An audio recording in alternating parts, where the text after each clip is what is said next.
Hi, Gender and Women's Studies students. I'm Mary Petrie, your instructor, and I thought I would do just a very short video to more fully introduce myself and to also say thank you to each and every one of you for making this such a really great community and fun class to teach.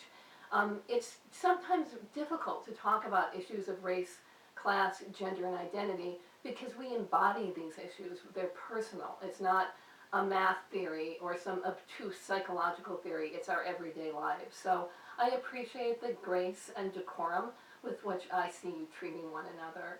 And I also want to say thank you for your patience with the Black Lives Matter board. Rashad was completely swept up in things that have happened, and I feel that his work is also more urgently needed out in the real world. So thank you for that.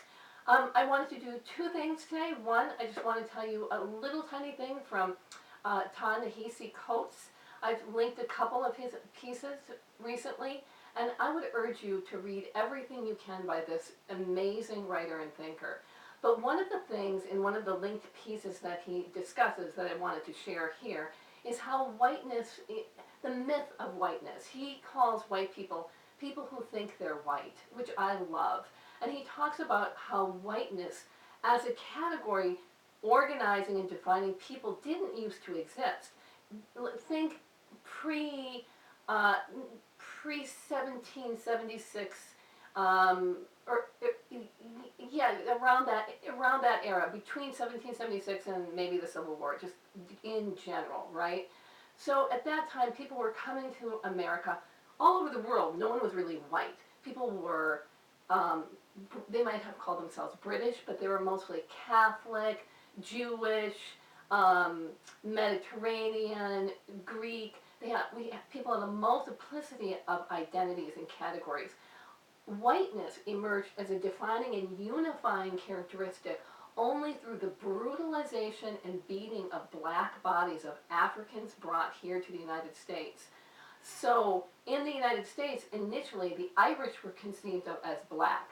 Italians were black, but it was only through slavery and the enslavement and murder of people. A white body, an Irish body could beat and enslave an African body.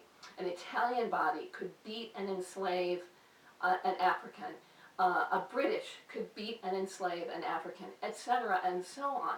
And so it came to be that what unified the Irish immigrants and the Italian immigrants and the Greek immigrants to America and all these people who spoke different languages and weren't, when they were coming, and weren't a unified group, is that they could enslave and exploit and murder Africans, black people. And so this category of whiteness that brought all these disparate identities together emerged. And I think that that's a really important and super useful tool as we think about race in American culture, because when you consider this, the category of white now just has become, to me, normative, kind of the dominant, media-driven, capitalist consumer culture here.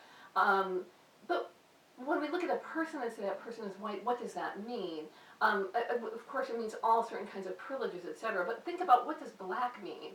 Either in the United States, you have someone from Somalia, you have someone whose family has been here since 1776, maybe some of it from Egypt, from India, someone whose father's black, whose mother's white. These categories are really deceptively sound, and they're sound because we use them to dominate and subject certain groups of people. That's why they have to appear to be sound in order to operate, to continue on, ensuring white supremacy in the United States exists. So just a little bit on that. And then the other thing I wanted to say was the reason that I asked Black Lives Matter into this class, I'll tell you this tiny little story. About 4 years ago, a new family moved into our neighborhood. And a mutual neighbor said, Mary, you are going to be Danielle's best friend, the woman who moved in. And Danielle and I instantly became best friends. And Danielle is black, and her husband's white, and they have 2 children.